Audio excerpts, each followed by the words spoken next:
ជាសួរនឹងសួស្តីអ្នកនរគ្នាអញ្ចឹងវីដេអូថ្ងៃនេះគឺនឹងបង្ហាញពីសកម្មភាពថ្ងៃចុងក្រោយនៃឆ្នាំទី1ឆ្នាំទី1របស់ពួកខ្ញុំអញ្ចឹងថ្ងៃហ្នឹងយើងប្រឡងមុខវិជ្ជាកុំព្យូទ័រដែលលោកគ្រូគាត់សួរសំណួរឆ្លើយផ្ទាល់មាត់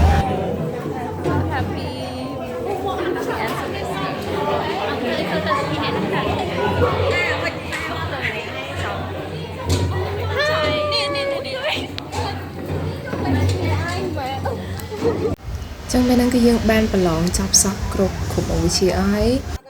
នេះគឺមិត្តរួមថ្នាក់របស់ខ្ញុំព្យួរដល់អ្នកនរគ្នាឥឡូវយើងចប់ទៀតមួយ semester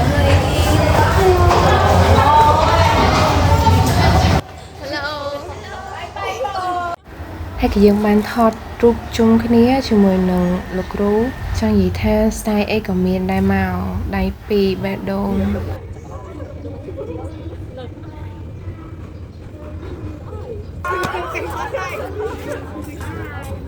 បាយគួរទាំងអស់គ្នាបាយឆោនិ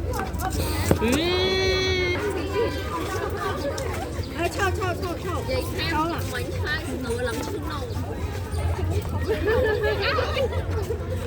អ្នកនរគ្នាមានឃើញអីប្លែកក៏មកមិត្តភក្តិខ្ញុំចាគឺថាដូចកូនក្មេងអញ្ចឹងហត់ដល់ទឹកលាក់មិនដាច់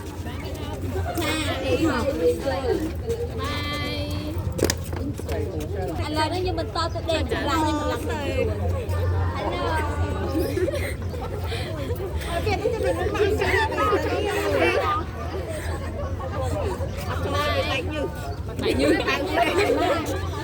ចាបន្ទាប់ពីថតរូបហើយឥឡូវយើងមកវល់4នាក់ម្ដង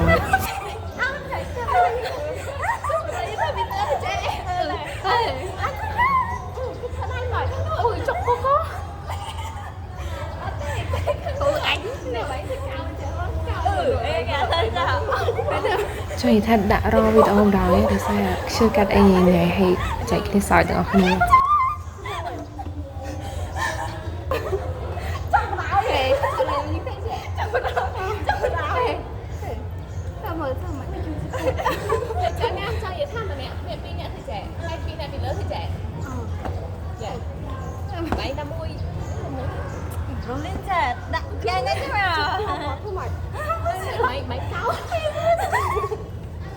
안녕하세요. 그냥입니다. 니하오. 니하오. 와이체什么名字? 안녕하세요. 그냥입니다. 我是陈威龙。កំពុងឆ្នាំកេងក្រាយើងជួបបាន了吗